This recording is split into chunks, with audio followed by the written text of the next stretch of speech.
আসসালামু আলাইকুম। এইডিসি আন্তর্জাতিক ইউটিউব চ্যানেলে সবাইকে স্বাগত জানাই। শুরুতেই সংবাদ শিরোনাম, পরে বিস্তারিত।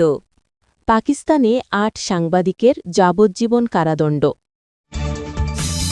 কানাডায় থাকার বৈধতা হারাচ্ছেন ১০ লাখ ভারতীয়।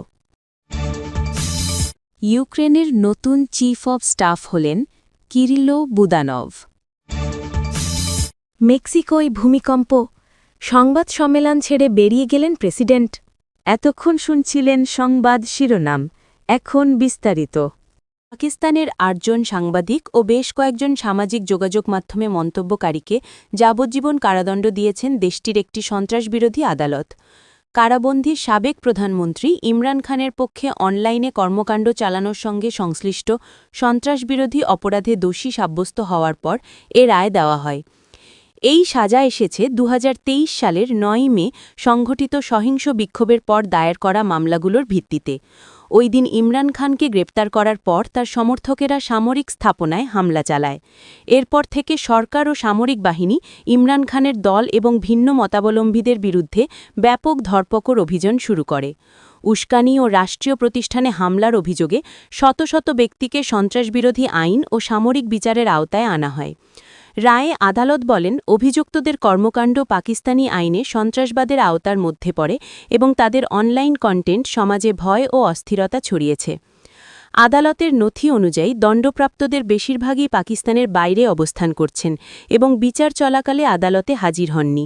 দণ্ডপ্রাপ্তদের মধ্যে রয়েছেন সাবেক সেনা কর্মকর্তা থেকে ইউটিউবার হওয়া আদিল রাজা ও সৈয়দ আকবর হোসেন, সাংবাদিক ওয়াজাহাত সাঈদ খান, সাবির শাকির ও শাহিন সেহবাই, মন্তব্যকারী হায়দার রাজা মেহেদি এবং বিশ্লেষক মঈদ পীরজাদা। নিউ ইয়র্কে বসবাসরত ওয়াজাহাত সাঈদ খান এক বিবৃতিতে বলেন, আমাকে কখনো সমন পাঠানো হয়নি, কোনো বিচারিক প্রক্রিয়া সম্পর্কে জানানো হয়নি, এমনকি আদালত থেকেও আমার সঙ্গে যোগাযোগ করা হয়নি। তিনি বলেন, এই রায় ন্যায়বিচার নয়, এটি রাজনৈতিক নাটক যেখানে যথাযথ প্রক্রিয়া, এখতিয়ার ও বিশ্বাসযোগ্যতার অভাব রয়েছে। সাংবাদিক সুরক্ষা কমিটি সিপিজে ২০২৩ সালে বলেছিল, এসব তদন্ত সমালোচনামূলক সাংবাদিকতার বিরুদ্ধে প্রতিশোধমূলক পদক্ষেপের শামিল। সিপিজের এশিয়া কর্মসূচির সমন্বয়কারী বেহলি বলেন, কর্তৃপক্ষকে অবিলম্বে এসব তদন্ত প্রত্যাহার করতে হবে এবং গণমাধ্যমের বিরুদ্ধে চলমান ভয়ভীতি ও সেন্সরশিপ বন্ধ করতে হবে। কানাডায় বসবাসরত প্রায় ১০ লাখ ভারতীয় নাগরিক আগামী কয়েক মাসের মধ্যে দেশটিতে তাদের বৈধ বসবাসের অনুমতি বা আইনি মর্যাদা হারানোর চরম ঝুঁকির মুখে পড়েছেন। মূলত কাজের অনুমতির বা ওয়ার্ক পারমিটের মেয়াদ শেষ হয়ে যাওয়া এবং নতুন ভিসা প্রাপ্তি বা স্থায়ী বসবাসের পিআরের সুযোগ সংকুচিত হয়ে আসায় এই নজিরবিহীন পরিস্থিতির সৃষ্টি হয়েছে। মিসিসাগা ভিত্তিক অভিবাসন বিশেষজ্ঞ কনভার্স সিরহা কর্তৃক কানাডার অভিবাসন দপ্তর আইআরসিসি থেকে সংগৃহীত তথ্যানুযায়ী ২০২৫ সালের শেষ নাগাদ দেশটিতে প্রায় ১০,৫৩,০০০ ওয়ার্ক পারমিটের মেয়াদ শেষ হয়েছে। ২০২৬ সালের মধ্যে আরও প্রায় ৯,২৭,০০০ পারমিট শেষ হওয়ার পথে রয়েছে। এই পরিসংখ্যান বিশ্লেষণ করে বিশেষজ্ঞরা আশঙ্কা করছেন যে ২০২৬ সালের মাঝামাঝি নাগাদ কানাডায় প্রায় ২০ লাখ মানুষ অনিয়মিত বা নথিপত্রহীন হয়ে পড়তে পারেন, যার অর্ধেকই ভারতীয় নাগরিক। কানাডা সরকারের সাম্প্রতিক কঠোর অভিবাসন নীতি এই সংকটকে আরও ঘনীভূত করেছে। অস্থায়ী কর্মী এবং আন্তর্জাতিক শিক্ষার্থীদের জন্য নিয়মকানুন কঠিন করার পাশাপাশি রাজনৈতিক আশ্রয় বা অ্যাসাইলাম আবেদনের প্রক্রিয়াতেও কড়াকড়ি আরোপ করা হয়েছে। ফলে যাদের ওয়ার্ক পারমিটের মেয়াদ শেষ হচ্ছে, তাদের সামনে বৈধভাবে থাকার বিকল্প পথগুলো বন্ধ হয়ে যাচ্ছে। কনভার্স সিরহা সতর্ক করে জানিয়েছেন, ২০২৬ সালের প্রথম প্রান্তিক নাগাদ প্রায় ৩,১৫,০০০ মানুষের পারমিটের মেয়াদ শেষ হবে, যা দেশটির অভিবাসন ব্যবস্থায় একটি বড় ধরনের স্থবিরতা তৈরি করবে। ইতোমধ্যেই এই পরিস্থিতির সামাজিক প্রভাব পরিলক্ষিত হতে শুরু করেছে। বৃহত্তর টরন্টো এলাকা, বিশেষ করে ব্র্যাম্পটন এবং ক্যালেডনের বনাঞ্চলে অস্থায়ী তাঁবু খাটিয়ে নথিপত্রহীন অভিবাসীদের বসবাস করতে দেখা যাচ্ছে। স্থানীয় সাংবাদিকদের মতে আইনি মর্যাদা হারানো অনেক ভারতীয় নাগরিক এখন নামমাত্র মজুরিতে নগদ টাকায় কাজ করতে বাধ্য হচ্ছেন। এর পাশাপাশি বৈধ হওয়ার আশায় ভুয়া বিয়ের মতো অনৈতিক কর্মকাণ্ড পরিচালনার চক্র সক্রিয় হয়ে উঠেছে বলে অভিযোগ পাওয়া গেছে। এই মানবিক ও আইনি সংকটের প্রতিবাদে সরব হয়েছে বিভিন্ন অধিকার রক্ষা সংগঠন। নবজোয়ান সাপোর্ট নেটওয়ার্কের মতো কর্মী বান্ধব সংগঠনগুলো জানুয়ারি মাস থেকে বড় ধরনের বিক্ষোভের পরিকল্পনা করছে।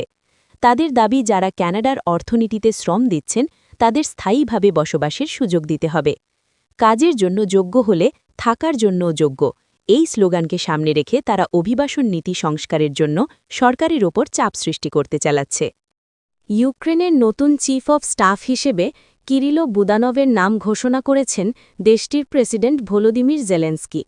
বুদানভ এতদিন সামরিক গোয়েন্দা বাহিনীর GUR-এর প্রধানের দায়িত্ব পালন করছিলেন।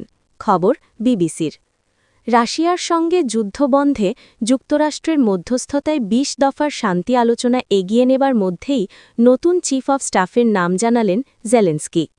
ইউক্রেনের প্রেসিডেন্ট গতকাল শুক্রবার সামাজিক যোগাযোগ মাধ্যম এক্সে দেওয়া পোস্টে বলেন, নিরাপত্তার বিষয়বলী এবং প্রতিরক্ষা ও নিরাপত্তা বাহিনীর উন্নয়নে এখন ইউক্রেনকে সবচেয়ে বেশি মনোযোগ দিতে হবে। সেই সঙ্গে কূটনৈতিক আলোচনার পথও এগিয়ে নিতে হবে। রাষ্ট্রের এসব দায়িত্ব বাস্তবায়নে কাজ করবে প্রেসিডেন্টের দপ্তর। নতুন চিফ অব স্টাফের বিষয়ে জেলেন্সকি আরও লেখেন, এসব ক্ষেত্রে কিরিলো বুদানভের বিশেষ অভিজ্ঞতা রয়েছে। রাষ্ট্রের এসব বিষয় লক্ষ্য অর্জনে তার সক্ষমতা আছে। রাশিয়ার সঙ্গে প্রায় ৪ বছর ধরে চলা রক্তক্ষয়ী যুদ্ধের এক গুরুত্বপূর্ণ মোড়ে এসে নতুন চিফ অব স্টাফ হিসেবে গোয়েন্দা প্রধান বুদানভকে বেছে নেওয়ার কথা জানালেন ইউক্রেনের প্রেসিডেন্ট। গত বুধবার জেলেন্সকি জানান, যুক্তরাষ্ট্রের মধ্যস্থতায় যুদ্ধবন্ধের জন্য যে চুক্তি হচ্ছে সেটির ৯০% ক্ষেত্রে একমত হওয়া গেছে। ২০২০ সালের অগস্টে কিরিলো বুদানভকে ইউক্রেনের GUR-এর প্রধান হিসেবে নিয়োগ দিয়েছিলেন জেলেন্সকি। তখন থেকেই তিনি এ পদে আছেন। এরপর ইউক্রেন ২০২২ সালে রাশিয়ার সঙ্গে সর্বাত্মক যুদ্ধে জড়ায়, যা এখনও চলছে। এই যুদ্ধে রাশিয়ার বিরুদ্ধে একের পর এক দুঃসাহসিক অভিযানের কৃতিত্ব ৩৯ বছর বয়সী কিরিলো বুদানভের ঝুলিতে গেছে। রাশিয়া ইউক্রেন যুদ্ধ শুরুর পর থেকে কিরিলো বুদানভ কিয়েভের গোয়েন্দা তৎপরতার অত্যন্ত পরিচিত মুখ হয়ে ওঠেন। মস্কোর ওপর মনস্তাত্ত্বিক চাপ ও কৌশলগত বার্তার মিশেলে তার সাক্ষাৎকার আর ব্রিফিং নিয়মিত আলোচনায় আসে। কিরিলো বুদানভ বরাবর ইউক্রেন ও এই অঞ্চল ঘিরে রাশিয়ার দীর্ঘমেয়াদী অভিপ্রায়ের বিষয়ে সতর্ক করে এসেছেন। সেই সঙ্গে তিনি চলমান যুদ্ধকে রাষ্ট্রের অস্তিত্ব রক্ষার লড়াই হিসেবে তুলে ধরেছেন। এর আগে গত নভেম্বরে জেলেন্সকি তার প্রভাবশালী চিফ অব স্টাফ ও শীর্ষ মধ্যস্থতাকারী আন্দ্রি ইয়ারমাককে বরখাস্ত করেন। ব্যাপক দুর্নীতির অভিযোগে তদন্তের অংশ হিসেবে গোয়েন্দারা তৎকালীন চিফ অব স্টাফের বাড়িতে অভিযান চালানোর পর এই পদক্ষেপ নেওয়া হয়। মাসখানেকের বেশি সময় এ পদ ফাঁকা ছিল। ৬.৫ মাত্রার শক্তিশালী ভূমিকম্পে কেঁপে উঠেছে মেক্সিকোর রাজধানী মেক্সিকো সিটি সহ দেশটির পুরো দক্ষিণ ও মধ্যাঞ্চল। তবে এতে এখন পর্যন্ত হতাহত কিংবা ক্ষয়ক্ষতির কোনো তথ্য পাওয়া যায়নি। মেক্সিকোর ভূকম্প গবেষণা সংস্থা ন্যাশনাল সিসমোলজিক্যাল সার্ভের তথ্য অনুসারে স্থানীয় সময় শুক্রবার সকাল ৭:৫৮ ঘটেছে এই ভূমিকম্প। যুক্তরাষ্ট্রের ভূতত্ত্ব জরিপ মেক্সিকোর দক্ষিণাঞ্চলীয় রাজ্য গুয়েরেরোর সান মার্কস শহরে ভূপৃষ্ঠের ৩৫ কিলোমিটার গভীরে ছিল ভূমিকম্পটির উৎপত্তিস্থল। সান মার্কস শহরটি মেক্সিকোর প্রশান্ত মহাসাগরের উপকূলে অবস্থিত পর্যটন শহর আকাপুলকো থেকে ৯২ কিলোমিটার দূরে। প্রসঙ্গত, মেক্সিকোর রাজধানী মেক্সিকো সিটির সঙ্গে সঙ্গে ঢাকার সময়ের পার্থক্য ১২ ঘণ্টার কিছু বেশি। এদিকে শুক্রবার সকালের দিকে প্রেসিডেন্টের সরকারি বাসভবন ন্যাশনাল প্যালেসের হল কক্ষে এক সংবাদ ব্রিফিংয়ে ছিলেন মেক্সিকোর প্রেসিডেন্ট ক্লডিয়া শিনবাউম। তার ব্রিফিংয়ের মধ্যেই ভূমিকম্পের সতর্কতা অ্যালার্ম বেজে ওঠে এবং প্রেসিডেন্ট, সাংবাদিক ও অন্যান্যরা তাৎক্ষণিকভাবে হলকক্ষ ত্যাগ করেন। কিছুক্ষণ পর অবশ্য ব্রিফিং আবার শুরু হয়। সে সময় সাংবাদিকদের প্রেসিডেন্ট শিনবাউম জানান, তিনি এর মধ্যেই গুয়েরেরোর গভর্নর এভেলিন সালগাদোর সঙ্গে টেলিফোনে কথা বলেছেন। তিনি বলেন, আমি গুয়েরেরোর গভর্নর এভেলিন সালগাদোর সঙ্গে কথা বলেছি। বেসামরিক প্রতিরক্ষা বাহিনীকে তৎপর হবার নির্দেশ দেওয়া হয়েছে এবং সৌভাগ্যের কথা হল ভূমিকম্পে মেক্সিকো সিটি, রাজধানী, গুয়েরেরো কিংবা দেশের কোথাও কোনো হতাহতের ঘটনা ঘটেনি।